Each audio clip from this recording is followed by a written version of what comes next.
Good evening, everyone. I'm Mr. Harper. I'm going to talk to you and to your parents about how you should be practicing. And this is a guide to what it should look, sound and feel like when you're practicing at home and what you should be doing. And parents, this is going to be very important for you to understand what you should be seeing when you see your child practicing. One of the first things we do is to breathe. Breathing on a brass instrument is very important and different to what you would normally be doing in your day-to-day life. We need to take very deep and very relaxed breaths. So you can get a metronome, which I don't have on me right now because I'm recording on my phone, but you can download these free things called metronomes onto your phone. And I'm just going to simulate that by clicking my fingers. And what I've talked about in lessons so far have been these in for 1, out for 3 breaths, and these in for 1, out for 7 breaths.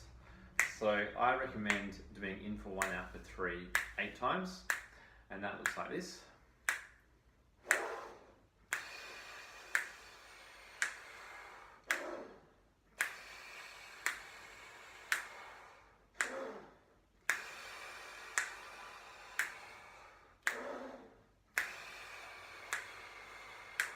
Now that's only 4 times.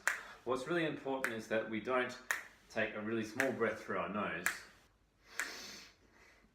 and we also don't take a really small breath through our mouth. What we need is to be taking a really deep breath from the bottom of our lungs to the top. So we're completely filling up, and when we breathe out, over those 3 clicks that we're also completely emptying. Then we do the same thing, in for 1, out for 7.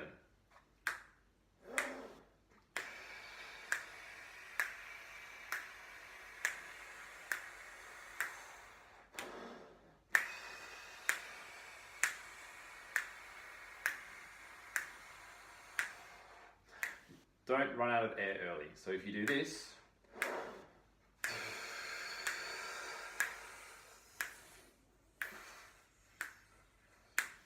and you run out halfway, then you've blown all your air out too quickly. You have to find a way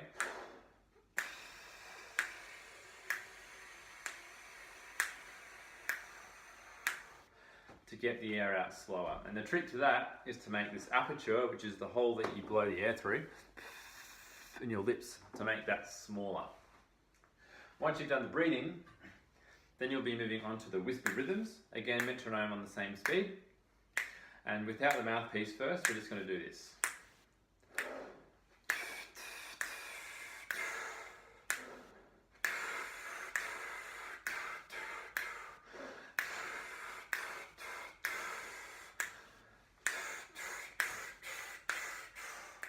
Doing in for 1, out for 3, or as I did once or twice there, in for 1, out for 4, taking a really quick breath after those ones.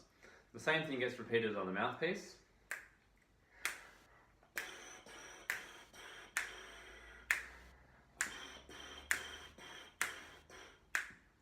And I'm just making up my own rhythms using TTs and TARs, which we've learnt in our lessons. And you can copy the rhythms that we've been doing on the buzzing sheet if you've gotten that so far.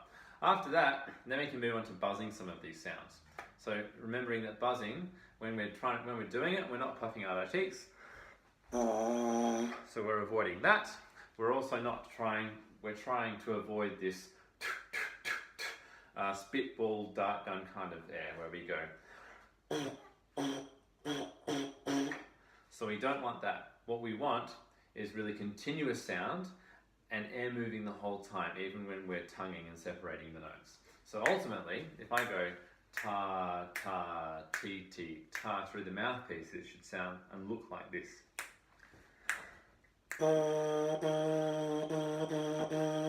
Air moves the whole time, I don't stop blowing.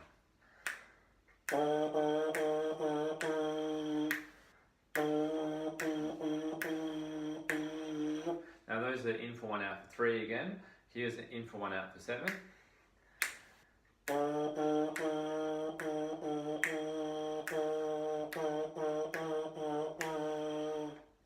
Being really careful to keep these cheeks in. These corners, if I get closer to the camera, should be staying nice and firm. So remembering to think ew, you will bring these corners down and flex them a bit. Okay, once you've done that, then you can move on to the sirens. So the sirens are buzzing, but starting high and going low, or starting low and going high.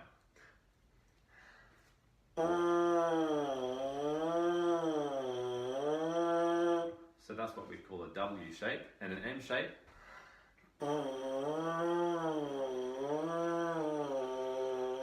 And you can try different size W's and M's, so you could try a really small one. Or you could try a really big one.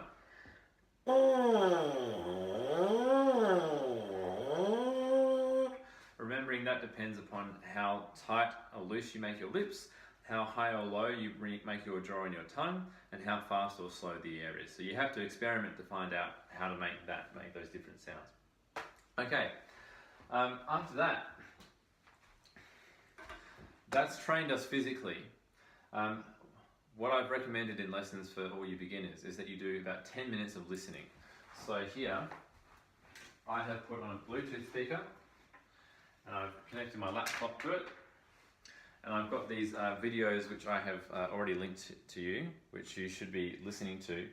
And the key with listening is that we're trying to, in our minds, develop a really strong concept and memory of what the songs that we're learning sound like. So the trombone and the trumpet and the baritone all depend on us hearing the music and the sounds we want to make before we make them. We can't press a key like on a piano, or even like on a saxophone or a clarinet or a flute, and the sound gets made for us. Instead, the real instrument that we have is from our lips back. So our minds are really, really important in playing the brass instrument. For example, if I'm hearing the sound BOM, and I can buzz that, but if I'm putting that in the wrong place on the slide, I get a really unfocused sound. Or I might think I'm hearing ba, but I'm not actually making that sound on my lips, and I'm hearing it wrong, and that would still come out. So we only get a good sound on the instrument when what we're doing here, or here, or here, matches what we're thinking here. Bum, bum,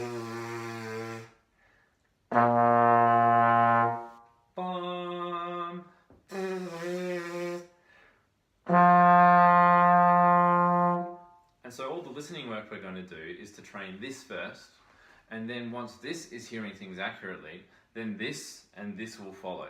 Okay? So this is the real instrument from here back. We have to train this first. So that's where the listening comes in. Now in lessons we've been learning patterns to songs, and they've been in the form of high, middle and low. And you've been doing a couple of different versions of them so far. Some of you might be on to 1.5 already, which is fantastic. But wherever you are, I'm going to be working from 1.4. You should start doing 10 or more minutes of listening and trying to work out the highs, middles and lows. So I know these songs very well, but I'm going to pretend I don't for a moment. And I'm going to go to one of the playlists, which will be trombone level 1. And I'm going to pick 1.4. Now there are several different things when we get to playing that you can do, which I'll demonstrate. The first things though is that the song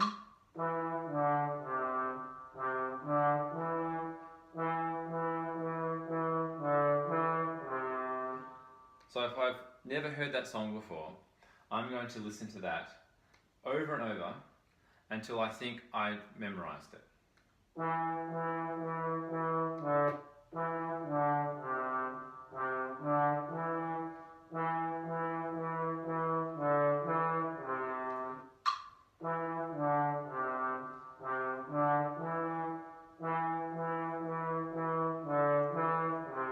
When you feel confident, you think you might have memorized it, a good way to test that is to try and sing along.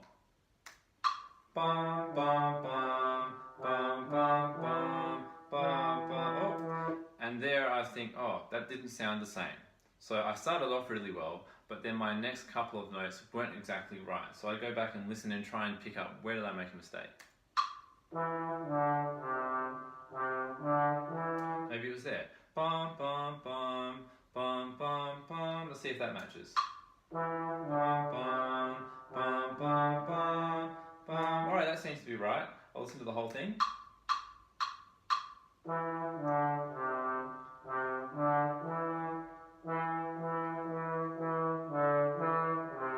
I'll have a go singing the whole thing now. Bum, bum, bum, bum, bum, bum, bum, bum, bum, bum, bum, bum. Oh, last note wasn't quite right. I'll listen to that again.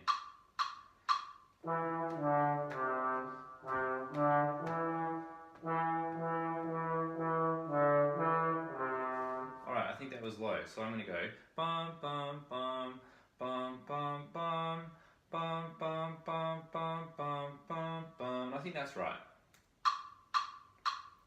Bum, bum, bum, bum, bum, bum, bum, bum, bum, bum, bum, bum. Fantastic. All right. Now, that's with one song, and your goal, that took about, I dare say, about a minute, but maybe for you, in one practice session, that takes 10 minutes to work out that one song. That is perfectly fine. You get better at this the more that you do it. For me, I can pretty much get it straight away, but that's after years of practicing this. I'll show you something that I find quite difficult in a moment. And you can see that I'm still using the same process, it's just on more advanced music. Once you've done that, so I'm going to take that same song, and now I'm going to pretend I don't know how to play it. And I've worked out, okay, whether you're doing do, re, mi, or high, mid, or low, I can go high, mid, low, mid, high, high, high, high, high, mid, high, low. Alright, then I can move my slide to that, or my trumpet or my baritone valves. High, mid, low, mid, high, high, high, high, high, mid, high, low. But maybe you're a bit less sure about moving your slide, so you might have to slow down some parts. High, high, high, high, mid, high, low. And that's okay. What you're doing is you're connecting what you've heard in your head and what you've worked out using your ears to moving the instrument. And that can often be a bit awkward, and that's okay. But be patient, take the time to get those movements right, so that when you go to the instrument, again, we're using the same breathing we've warmed up with. We're going for the same long continuous sound. So we're not going for this sort of sound,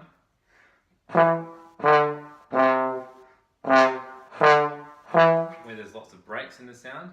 There I'm just going. What we're going to do is using good technique, good air, and using what we've worked out in our minds, we're going to play the song that you've just worked out.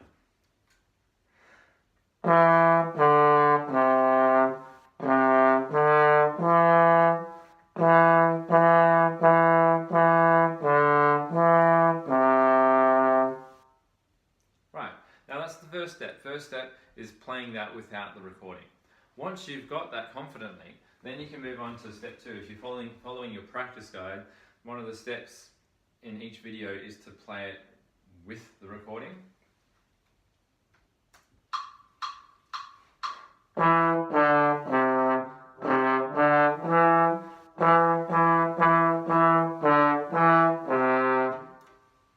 Right, and then if you can demonstrate that in a lesson for every song, then you get that stamped off, okay?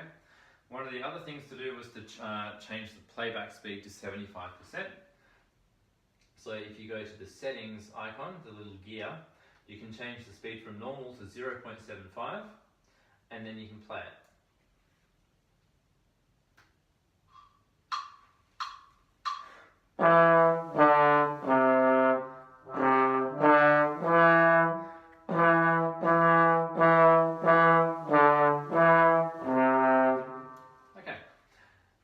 Now, again, that may be awkward because playing it slower is sometimes harder than playing it at full speed, because changing speeds can just confuse you a bit. Next is to play it, well, we've done it without it. We've done it at full speed with the recording. If we haven't, then you do that. There are these couple of activities where we follow and we lead in canon. So, let me set it back to the normal speed first. following in canon. This is why there are the 4 clicks before the song starts, okay? So you wait for the first couple of notes.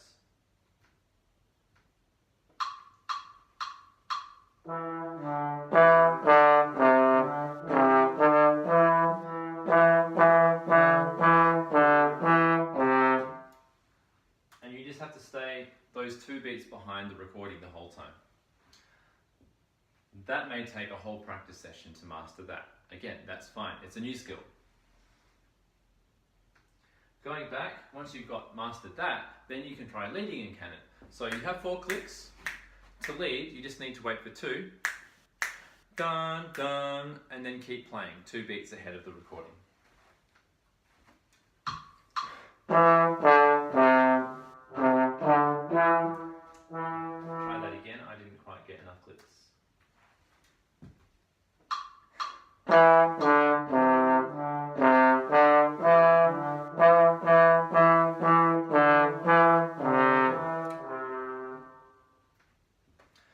And then one of the final steps I've written down is to try playing it in a different meter. Now this is quite different. One of our songs, Fe Do Do, is in 3/4. Yum, bum, bum, bum, bum, bum, bum, bum, bum. That's a different meter.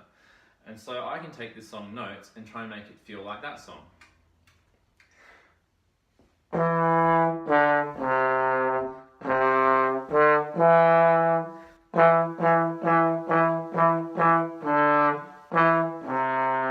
that's a really advanced skill because you need to have really good imagination. You need to know the song really well and then imagine it in a new meter, okay? That's every activity that you need to do for that one song, but there are 8 more songs to do that all with, okay? And then there's 7 keys to do that all in. So I don't know exactly how many things that is to do, but it's a lot. So 9 times about 6 things is 54 things, and then in 7 different keys, that's like 350 things to do. That's a lot of things to do. It should take a term or a term and a half. So don't worry if you feel like you're a bit behind. There's a lot to do. Now parents, that's essentially what you should be listening for. You should be listening for good use of air. I'm not huffing and puffing. All the sounds are connected. And I'm doing a lot of listening and experimenting. So, and for the students as well, you should be experimenting and making mistakes, and that's fine. And some of you may not be hearing things accurately yet, so you should be doing more listening. So if you spend 20 minutes listening and then only 3 minutes on your instrument, that's fine. One of the key things though is that for this to work, you do a little bit each day. You don't do 2 hours on the day before your lesson and nothing else during the week. To build this up, it's building a skill, developing a skill. It's a perishable skill, where if you don't practice it almost every day, then you won't build the skill. So I recommend at least 5 days a week, at least 20 minutes. But if you do that warm up for 5 minutes, if you then do 10 minutes of listening and then 10 minutes of playing, at the very least you're doing 25 minutes. So 25 minutes 5 times a week, at the very least, is what you'll need to be building this skill. If you're doing less than that, then you may not be building results. But we're also all starting from different levels. So some of you may be able to hear songs really well, and so you're already up here, and some of you might be down here, and you just need to be patient and wait for you to catch up, okay? And you will if you're doing the regular work. I'm going to put up another video about buzzing, because I think I should do a buzzing video. So we'll talk about that in the lessons. But for now, that's all from me. Happy practicing, and I hope that clears up what you should be doing at home. Thank you very much.